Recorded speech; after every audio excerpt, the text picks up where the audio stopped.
It's the final one for the week, so let's finish strong here in Business Morning. Good morning and welcome. If you missed any business conversation between yesterday and now, you're about to get it in full details, beginning with oil prices. Prices edged higher amid a volatile trading session today as supply uncertainty outweighed fears of slower demand from cooling U.S. economic activity. Brent crude futures climbed 31 cents at $110.36 a barrel, while U.S. West Texas Intermediate crude futures were 59 cents up at $104.86 a barrel.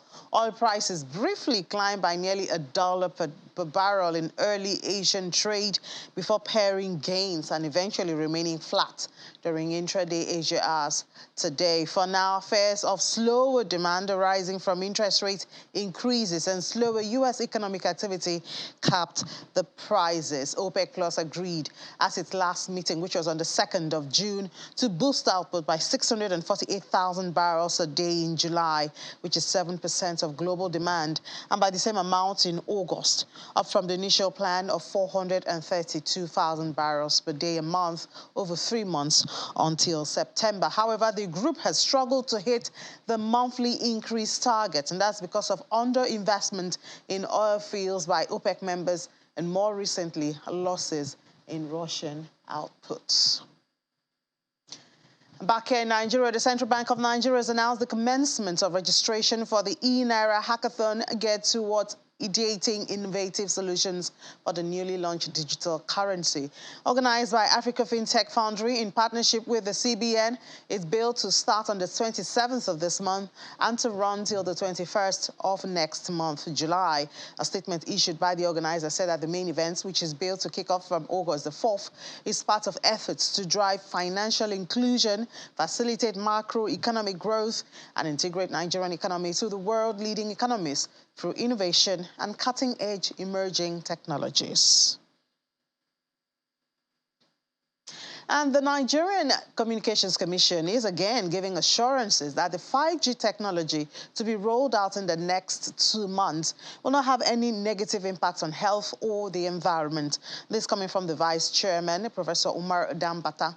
He made the comments during a 90th edition of the Telecom Consumer Parliament, which was in Lagos, where he further revealed that the new technology will improve the country's GDP. On September 8, 2021, the Federal Executive Council approved the national policy on 5G networks for Nigeria's digital economy. The fifth-generation mobile networks are emerging technologies that have the potential to significantly enhance the experience with mobile networks and real-time communication. Channels Television went to the streets to ask Nigerians concerning their awareness about the 5G technology. 5G is left to about 100% faster. You would see 5G really changing the way we live. We'll have, it will be a sci-fi world ultimately by the time 5G is deployed. It's exactly 2 months to the rollout of 5G technologies in Nigeria.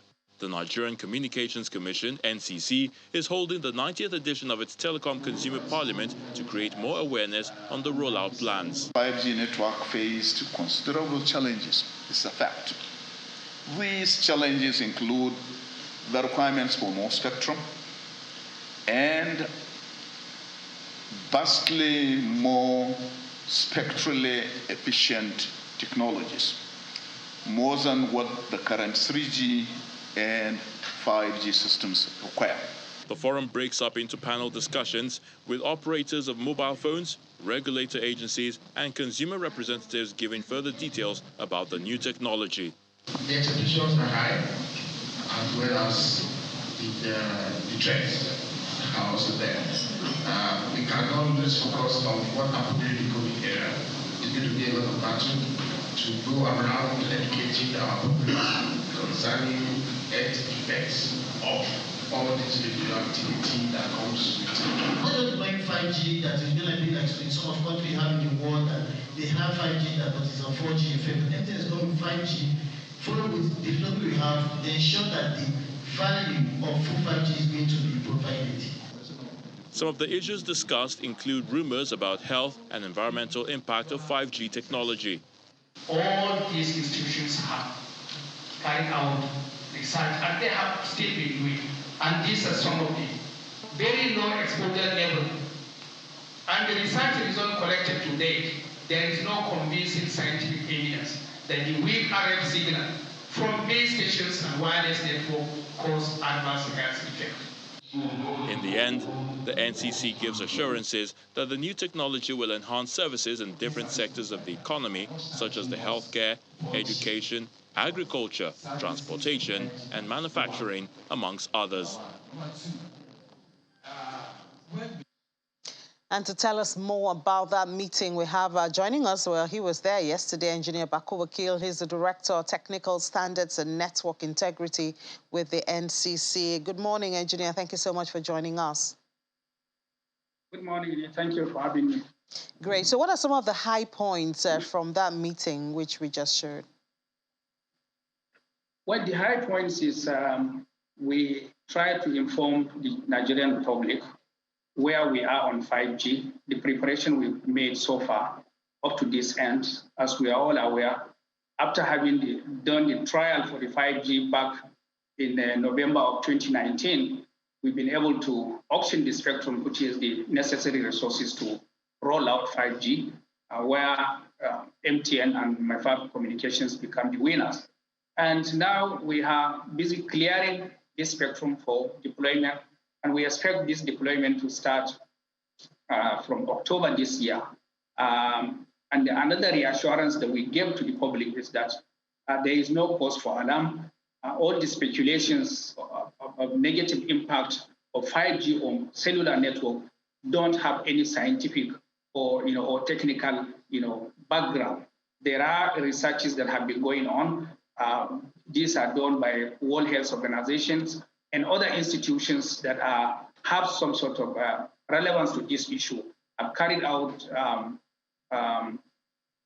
researches, and to date, there are no scientifically proved, evidence to show that radiation from mobile network, either the handset or the base station, is harmful to any human. And there is also no correlation of whatsoever of 5G with COVID-19, because Nigeria had COVID-19 before ever even we thought of having the 5G. So these are highlights of our discussion with the Nigerian public. All right, Engineer Bako, but there are those who are skeptical about 5G, maybe not because of these reasons you have stated, but yes. I mean, the challenge of infrastructure, the challenge of power, which has hindered the penetration of internet, be it 3G or 4G, and now we're talking of 5G, and they're saying, why don't we maximize these other networks that we have, before jumping into another level? Well, these concerns about challenges are very genuine, of course, and what we are doing today, trying to bring or deploy 5G, has not stopped actually the massive deployment of 4G that is taking place across the country right now. Because we are not going to do away with what is existing today, but we are only building on top and making some improvements. So therefore, we will, of course, overcome all the time. Challenges are always there, but that will not make us or deny Nigerians the benefits of new and emerging technologies. And therefore, we will cross the bridge as we reach. We will work with our stakeholders, particularly state governments and state agencies, in order to provide the necessary permits that requires for the massive deployment of infrastructure that we require for the deployment of 5G. Yes, we are aware of those challenges, and we are working towards mitigating them. So what's the deployment plan? You said it's starting in October. What's the plan? What are the phases? The plan is starting October this year. August this year. Sorry, not October, August this year. And by June next year, we should expect at least 2 states in each of the 6 geopolitical zones. And then a year after, we build on that. But in the next 4 or 5 years, we expect to have a national coverage, covering all nooks and crannies of this country. So another area of conversation around internet is consumer protection. I know we have FCCPC to do that, but as NCC, what assurances do consumers have that when they pay or subscribe, they attempt to jump on any of these networks, that they will get their money's value? Okay, at the NCC, we have a whole department or directorate of Consumer Affairs Bureau that are actually looking at all consumer issues, including protection of consumers' rights and consumer information. So all that issues is being done at the NCC, and we have a number of channels where people can reach the NCC, particularly the Consumer Affairs Bureau, to complain if they are not happy or they have problem with their service provider. So, for instance, we have a number that is toll-free 622. People are free to call at any time when they have issues with their service providers, but we encourage people to contact the service providers first with their problems. But if they did not get, required, solution or attention that they deserve, then they can reach the NCC toll-free, on this number, and we will deal with such, consumer complaints. All right, so another area that I believe would make the 5G network more relevant would be the use by businesses, SMEs, and even big organizations. What are some of the opportunities that it offers? Well, some of the opportunities is that with the 5G platform, there is opportunity for industry automation in particular. Because these nowadays, technology is the best solution you provide for any problem, including our security challenges of today. We expect that, and we hope, the security agencies will take advantage of this new and emerging technology because of the massive connectivity it can provide, to be able to deal with the security situation that we have. And also in our agricultural sector, we expect revolution in that sector. Already, our banking sector is, witnessing a lot of progress using the ICT, platform, and so we expect improvement on that. So, virtually, businesses and e-commerce will come up and boost these activities once the 5G platform is available. Yeah, but I mean, the costs could also be a hurdle, Well, cost, service costs and device costs. Maybe I would like to, divide it into these two. Device costs is for initial stage, yes, will be a bit high because that's how every new technology comes in. Initially, it will be high until when we have a large scale, production using benefit of economy of scale, those prices will come down. But for service cost, all services costs are actually approved by the NCC, and NCC will make sure that this cost of services are within affordable reach of the common man. But, these days, still talking about the costs, everyone is complaining of operational costs. I know that the one operators of networks the other time did make a request, to hike costs. And I mean, when we look at what's going on around the world, in Nigeria, the cost of diesel, the cost of petrol, global oil prices, I mean, it might be justified. So, are we expecting anything like that? Yeah, well, the operating environment is quite expensive. We are all aware. But at the NCC, we have a way of doing things. We have determinations. We don't just, fix price anyhow. So our intention is to commission, determination of price in order to understand what is the cost of providing these services. And based on that, we will come up with an appropriate pricing, schedule.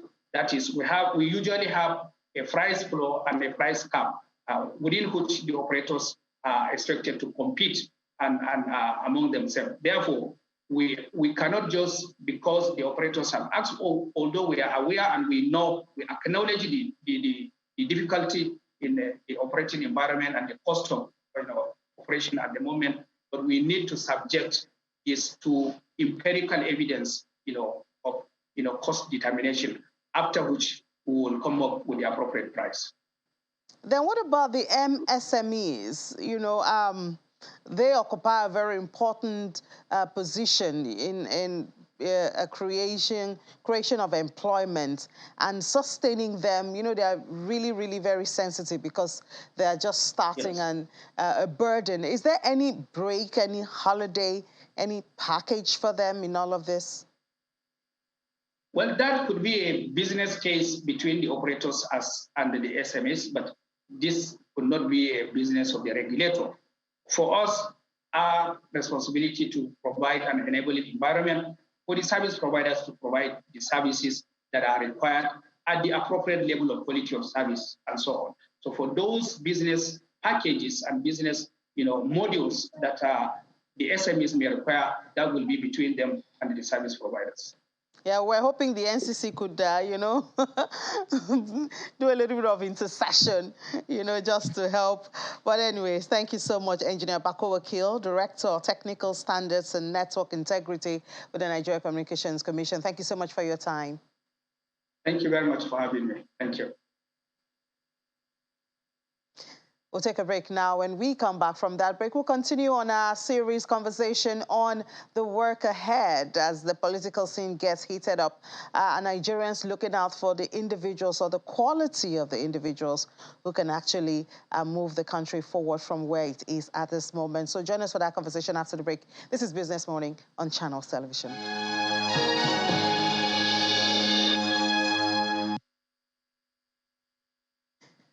Yeah, welcome back. You're still watching Business Morning here in Channels Television. And that conversation we started a couple of days ago, well, we're looking at the manufacturing sector now, because as politics gets heated up and Nigerians, we do see that there's an increase in the number of, especially the youths who are going out to get their PVCs.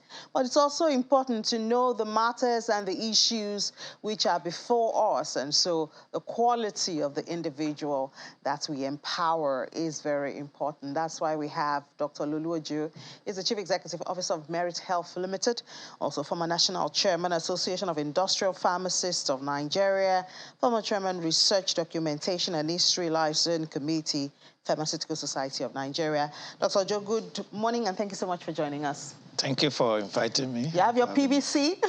Sure, I have. I think that's the easiest question now. I've been a footer for a long time. I've not heard of mosque.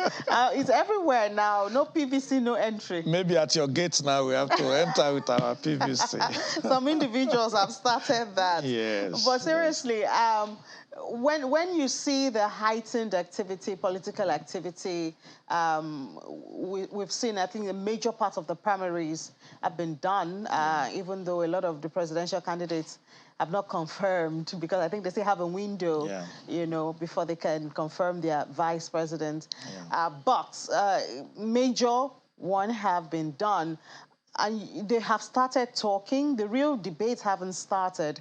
For you as a manufacturer, do you hear, promises, campaign promises, manifesto that you feel resonates with what you would want to hear from a leader, the next leader? Have you heard?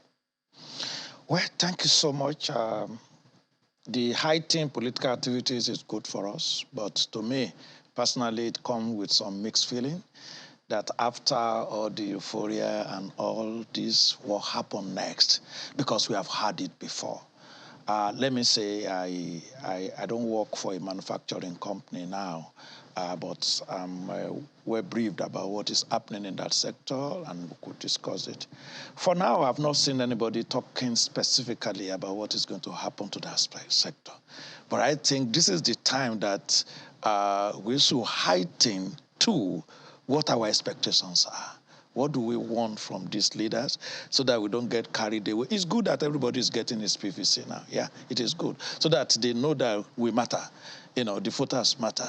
Not before that they can rent people, they can do. So individual can now come. And I love the discussion that is going on, even at the family level. This morning, as I was coming, my children were asking me, are you going to be discussing who the next president will be? And I said, no, I'm going to be discussing what we expect from the next president. So it's a good thing, but nothing specific that one can hold on to from the discussion so far. Maybe it's too early, but we should be the one now putting our demand on the table that this is our expectation, this is what exactly. I guess that's one of the reasons we're having this conversation. Yeah. So tell us some of the hurdles, some of the challenges in that area, in the manufacturing area, before we go to what you would expect, to be done. Yeah, it is legion, quite a number of issues which not only affect the manufacturing, as we all know, affect the industry, industrial output generally. And because even CEO index, the last one came out, was low, it dropped. Yeah. Look, virtually everything. For how long are we going to be talking about it over and over again? We've been talking about power. What can you do with that power? Do you know how many companies have shut down because of the trouble with power? Yesterday, I was in a water-producing factory, and they told me they've shut down. I said, why? I said, because they cannot afford the cost of diesel.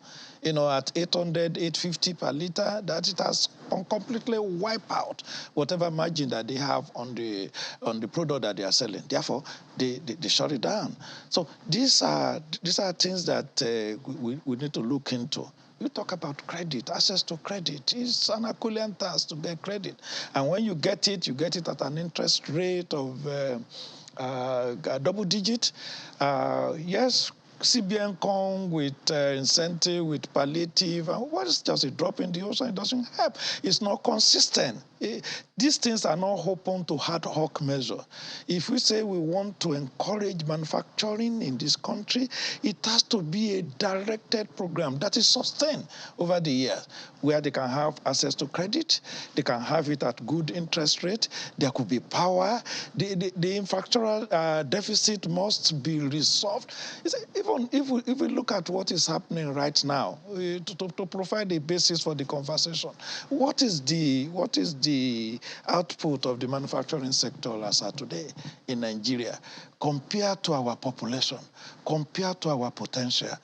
Between 2019 and 2020, there was a contraction, and one can understand that because of the COVID. Then between 2020 and 2021, I think we have about 6.4 trillion in 2019. It went down to 6.29 in 2020, now 6.5.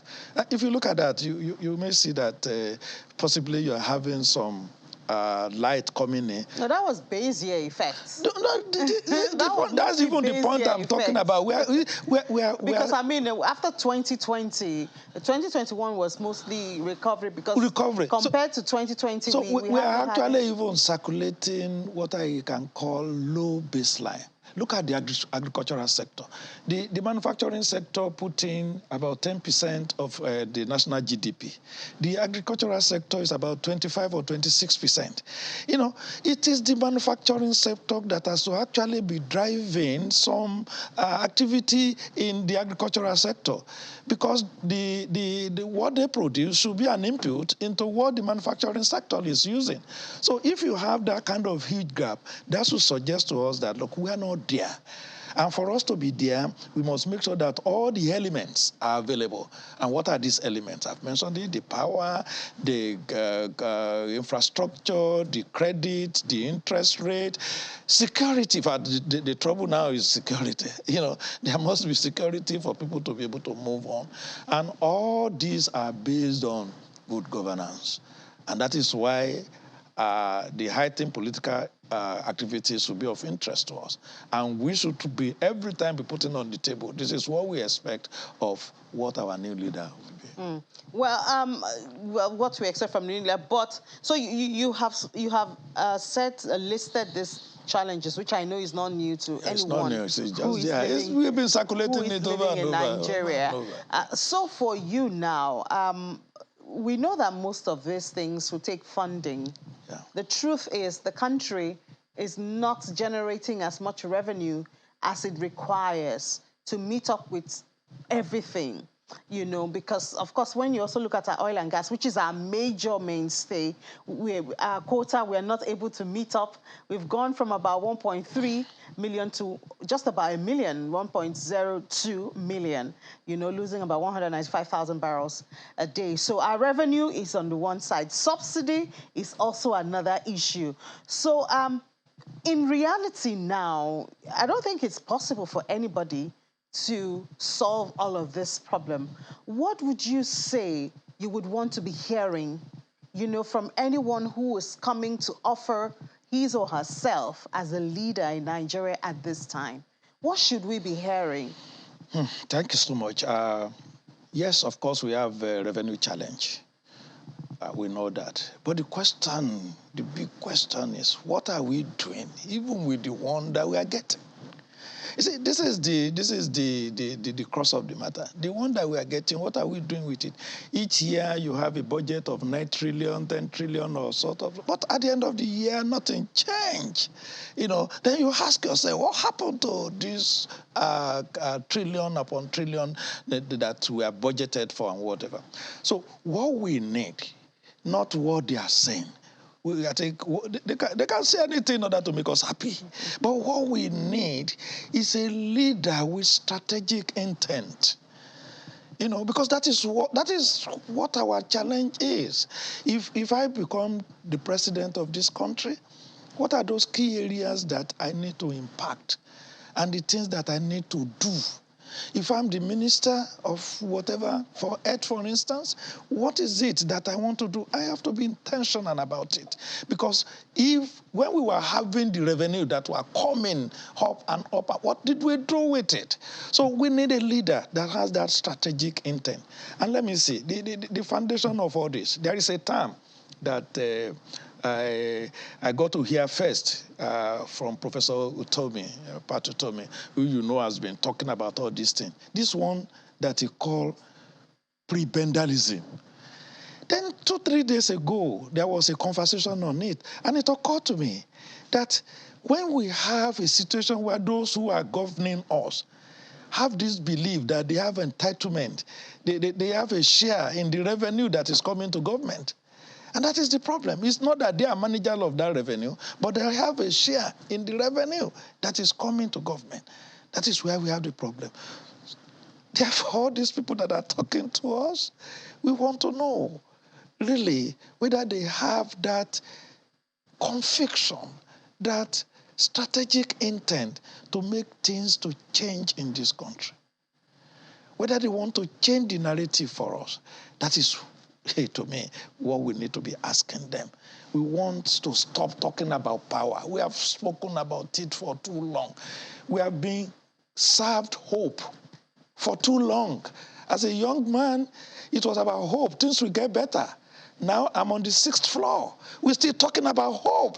I mean, hope could be a good breakfast. You can manage it for lunch. But when you start hitting hope for dinner, you are in trouble.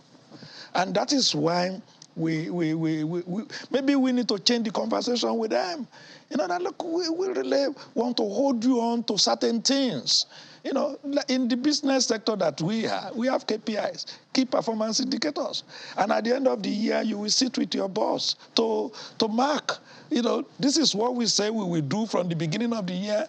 This is what we have done. Therefore, you deserve this. I think we need to get to that level with our leaders, who need to be intentional with what they say they want to do. Yeah, maybe the followers also have a role there, because we've seen stomach infrastructure overrule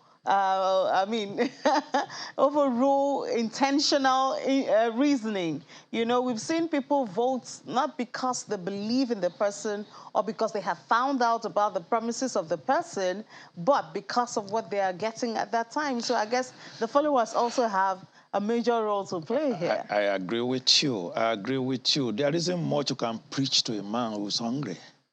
That's the truth. Even in the church, you are preaching Jesus to somebody who's hungry. It's not hearing you.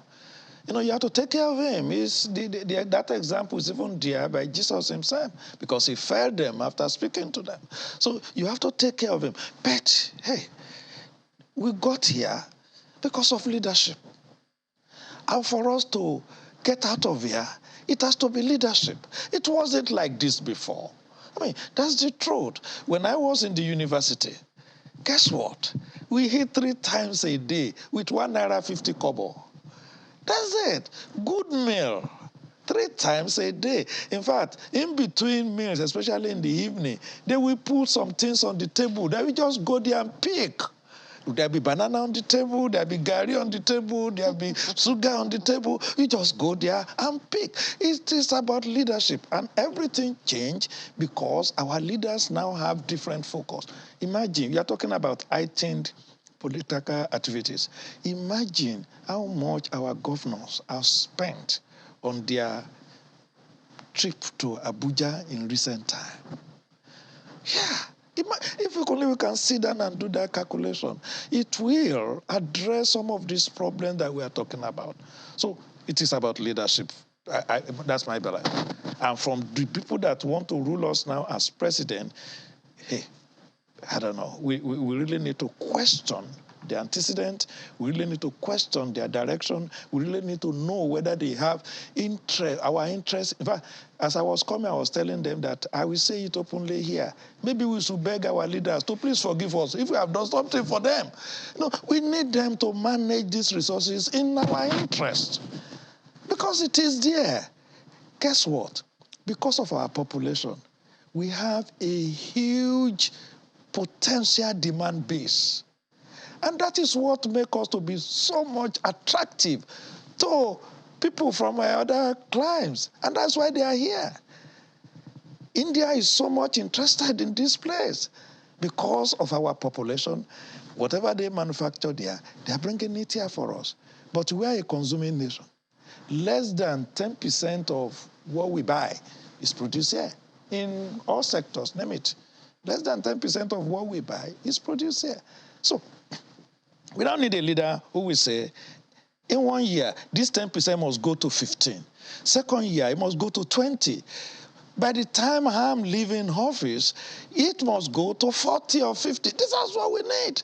And he will be ready, to follow it through and make sure he does all things that are required to make this happen. Manufacturing. Manufacturing will only happen when government wants it to happen. Have you asked yourself, why did Dunlop live here? Why did Michelin live here? I mean, it's just what is happening in the country. If you want manufacturing to happen here, then you must do things that will make it possible. Like what? We have mentioned it. If I have to run generator 24 hours to keep my work going, that before it was a problem, but that may not even be the big problem now. The big problem is that the cost of running the generator has more than multiply. So if you have to do that every time, if I have to borrow money at 29, 30, 35% in order to get don't forget what we manufacture here, the input are actually from abroad. The machineries, most of the things that we need, they're actually from abroad. So, talk about foreign exchange. Just a few years back, we were able to get $120, $160. It moved to 360. You say, okay, we can manage. Now it's 600 and something.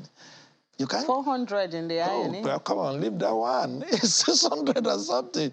How many people are getting it at 400? And what do you get at 400? So for you to be able to pay, you pay the black market rate. Otherwise, you get nothing. And those who are ruling us, they know this for a fact. But the question is, what are they doing about it? So that's why I said maybe we need to beg them to forgive us so that they can do the right thing. I guess, doing the right thing is not far-fetched.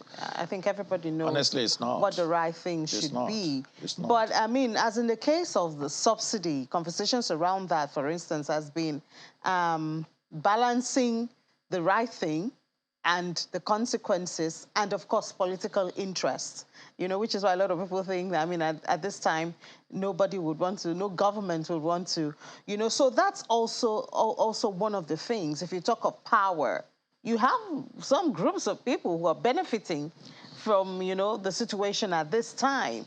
So I believe that we have policies. When you read through Nigerian policy, we have launch of policies and plans and everything. But I guess it comes to the political will and the interest to get these things done. So how do we, on this side, you know, as the followers, get this thing done for you as a manufacturer? How many interactions, for instance, do you have with the Minister of Trade and Investment? How many interactions does the private sector have with the public sector to rub minds and share ideas? And maybe you talk about in the private sector, the KPGs and all that. How do you do it for the government? Well, we will not get tired. We keep on, you know, getting engaged and ensuring that we get the right thing. But in terms of quantum of engagement, I think it's almost on a continuous basis. We read papers. We see the Manufacturing Association of Nigeria. As I was coming here, I was reading a lot of their press releases. For the sector that I belong to, the pharmaceutical sector, the PMG man, that is the Pharmaceutical Manufacturing Group of the Manufacturing Association of Nigeria, everybody will be engaging government that, look, this thing needs to be done, this thing needs to be done.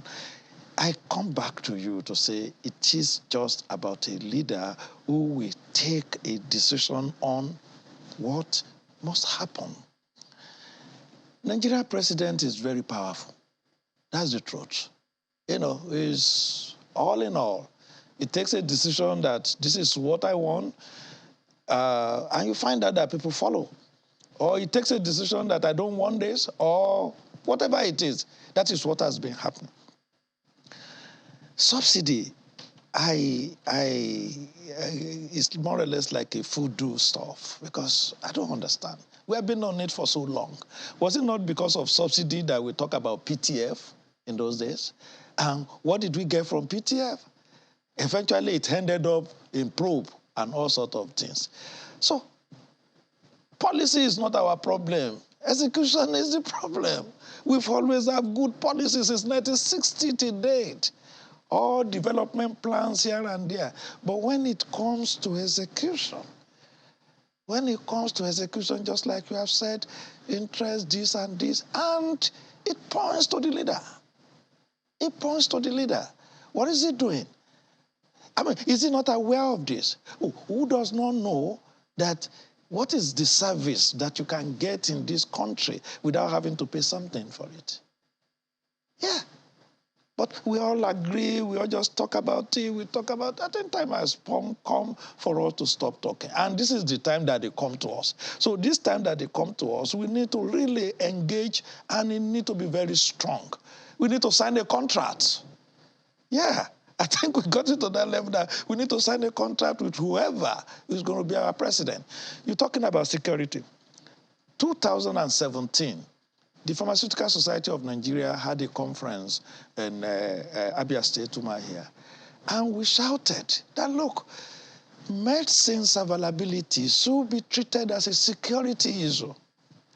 We did all the talking and whatever, package communiques sent to ministers, sent to the presidency and whatever.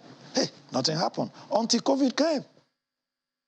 And when COVID came, the reality now dawned on us. Because the countries that were supplying us medicine say, hey, we have problem inside the house, so we have to use it for ourselves first. Then we have to be running a tasketa. I think that intentional action, directed action from government is what we need. And it's not rocket science. It has been done in other climes, which we can learn from. We don't need to reinvent the wheel of leadership. It's there. All we just need that person that we have entrusted our sovereignty in his hand as head of government to do things that he himself can be proud of. And like I've said, it's about milestone. This year, I will achieve this. This year, I will achieve this. And what are those things that I need to put in place for that achievement? That's what we need. That's what has been lacking. That's what has been lacking. Please ask it. All of them, Shopee, this and that. Which one has actually achieved the aim for which it has been set up? All right.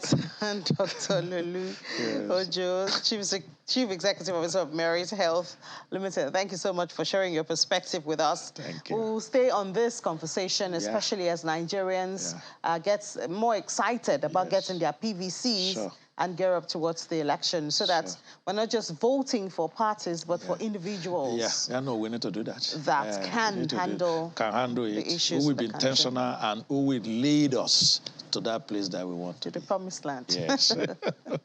Thank you so much, sir. Thank you. I appreciate it. All right, so we'll take a break now. When we come back from that break, we'll head to the markets. Do stay with us. This is Business Morning on Channels Television.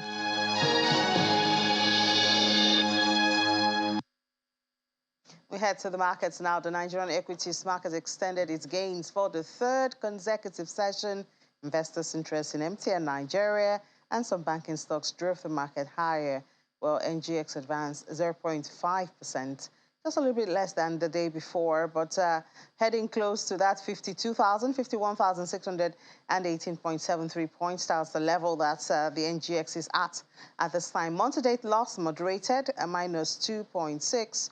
While year-to-date return increased 20.8. Total volume declined by 2.7% there.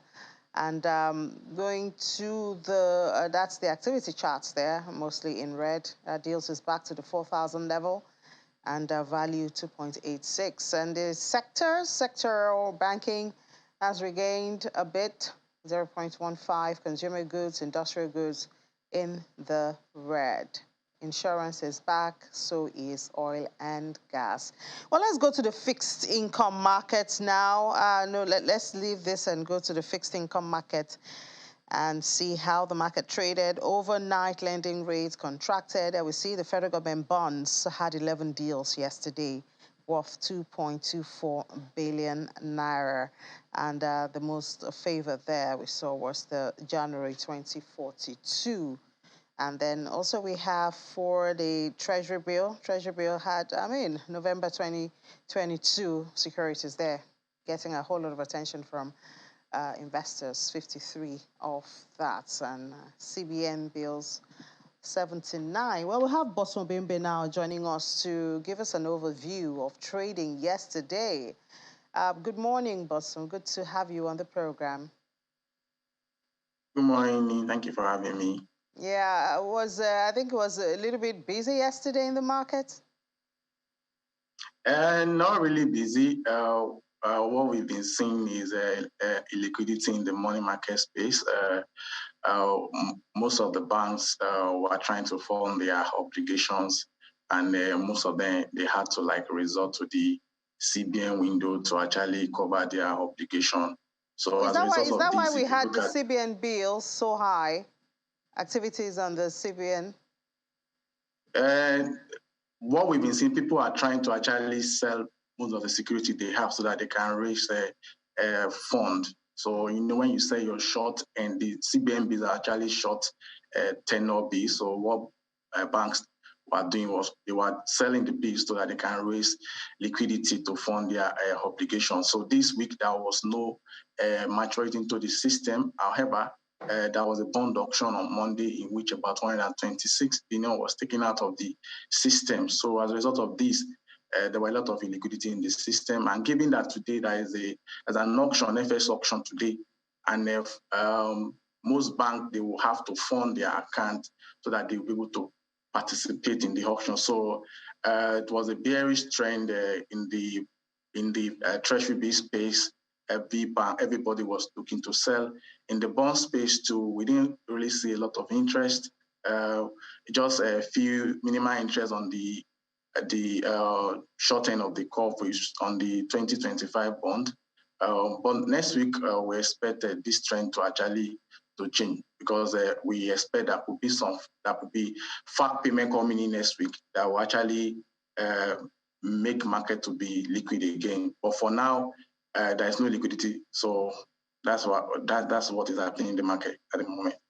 Okay, but I'm just curious. We've seen the equities market recover for 3 trading days now. How does that affect activities in the fixed income markets? So the fixed income market, what actually drives the fixed income market is the liquidity. And this week, in the last 3 days, the market has been in a repo. Being a repo meaning that there is no money in the system. Everybody is going to the CBN window, the standing lending facility, or the repo window to actually source fund. So we've been seeing the overnight and OPR rate at double digits, between 13 to 14%. So the result of that's why we are not seeing the activities in the fixed income space. So we've not seen anything happening in the fixed income space. We're only seeing counterparty trying to sell their papers to raise liquidity. But by next week, probably we can see that recovery that we've seen in the equity market in the fixed income space. Because we have a NTB, we have a majority about 174 coming in next week. Unlike this week when there was no liquidity, no majority this week, we didn't have any or more NTB majority. But next week there will be FAC payment and there will be NTB majority as well. So we can see some bullish trend next week. All right, so certainly look forward to that bullish trend next week. Thank you so much, Russell Bibi. Enjoy your weekend. Thank you. Let's go to another markets now. The cryptos, normally Red Friday, but in a red season, I don't know what else to expect. Well, it's a red season, but this Friday is looking quite green this morning. But you know how the markets can turn, and even the global equities markets are looking good this Friday, but it remains to be seen. God that the NGX is looking much better. Oh yes, the NGX is looking quite good. 3 days of consecutive gains. Yeah. Really good, better than last week. But right now, it's still extreme fear in the crypto space. It's 11 points, still in that 11 points range we saw yesterday and the day before yesterday. Market cap, $929.47 billion. That's up about 2.19%. And volume traded in the total crypto space, that's Bitcoin plus the altcoins in the market, that's down 4.88%. And Bitcoin dominance there inching downward at 42.92%. Price of Bitcoin this morning still ranging between that 21,000 to 19,000 range, but today we're having it at $20,868 per token, up by 1.38%. Volume traded $26.10 billion traded in Bitcoin. Let's see if we have Michael Nnaji right there join us this morning. Great to have you, Michael. Hello, Michael. Hello, Michael. Can you hear me? All right, seems you can't get Michael at this time. Well, price of Ethereum, $1,137. Hello, Michael, can you hear me?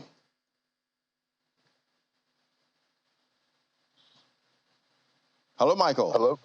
Yeah, Michael, can you hear me? Hello, Michael. All right, seems you can't hear me. Let's look at price of Ethereum. They're up 3.30%. Volume traded in Ethereum, $14.04 billion. We've seen Ethereum trying to get a move above this $1,000 mark. It's still acting as a strong support for Ethereum. We've seen it go below $1,000. It did get to about $900 when we saw the sell-offs last weekend, but it's up 3.30% this morning. Let's see if we have Michael now. Hello, Michael. Hello, Michael. Good morning.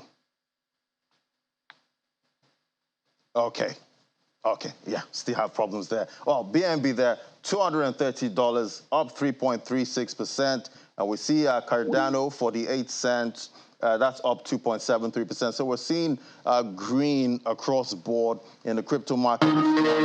With eCash there, the biggest, one of the biggest gainers actually is up 8.06%, still trading less than a cent. That's talking about eCash. And we see XRP, 36 cents, still holding that 36.30 range, and up about 11.68%. Well, let's try again. Let's see if we have Michael now. Hello, Michael. Hello, Michael. All right, same problem. Hello. Can't get Michael. Can you hear me? Can you speak up? Yes, I can hear you now. All right, great, Michael. So, you know, right now, inflation is the major talking point all over the world globally. And we've heard talks about Bitcoin being that hedge, you know, against inflation. But Bitcoin seems to be losing that war against inflation. Michael, tell me, why is it losing the war? It's losing the war because, frankly, the only asset that's safe when the Fed is making the biggest policy error they've made since 2008 is cash. And ultimately, Bitcoin, the case for Bitcoin doesn't start to make sense until you have bank failures, until you have the system breaking, and then Bitcoin becomes the last unencumbered asset that's like free from all the systematic risk that eventually comes on. But at the end of the day, until the policy error is made aware to all market participants, the value proposition for Bitcoin won't be there until the system basically breaks again. But right now, the most superior asset you can have in your portfolio is cash, because the drawdown isn't completed yet. We're nowhere being close to where we need to be. Right. So I guess right now, since the best hedge now would be to be in cash, even though your cash is losing purchasing power. But we also see the FTX CEO, they're extending loans in the crypto space. Quickly now, Michael, just tell me, what impact can we expect from that? You're basically trying to see him. People think he's trying to save the market and be altruistic and do it for good. But in reality, he's just trying to save his business. At the end of the day, if you have if you have BlockFi, which is what he gave a lending facility to, BlockFi and Voyager, one of the biggest lending platforms, if they go under, retail loses hope. And so FTX loses a bunch of retail customers. He's doing it for his own selfish interest. People see him as trying to help the market. But in reality, if retail leaves and becomes hopeless in crypto, he's not going to have a business to go to. So yes, he is doing it from a good perspective, so these companies, don't, implode. Right. But at the end of the day, if you look at the terms on the deal, he's trying to basically take over the companies. I don't think they make it out alive with their names. I think FTX ultimately buys them out. Quite interesting. Okay. All right, Michael. We'll keep watching that space to see if those projects don't actually implode. Thank you so much, Michael. Enjoy your weekend. Thank you. All right, Denny. So we're seeing double-digit gains in this market Friday, but fingers crossed, Denny. Watch out. Fingers crossed and hope it will be a great weekend. Let's watch how it continues throughout the weekend. All right, Laddie. Thank you so much. Well, that's it on the program for the week. Business Morning, 5 days. We'll do it again next week, God's grace. Have a great weekend, but do remember, 1:30 we'll be here with Business Incorporated from the world of business. And tomorrow, Capital Market will be here to give you all the details of the markets. Whatever has happened this week will be here 7 p.m. tomorrow. That's what we do here at Channels Television. I'm Minnie John McQuarrie. Enjoy your weekend.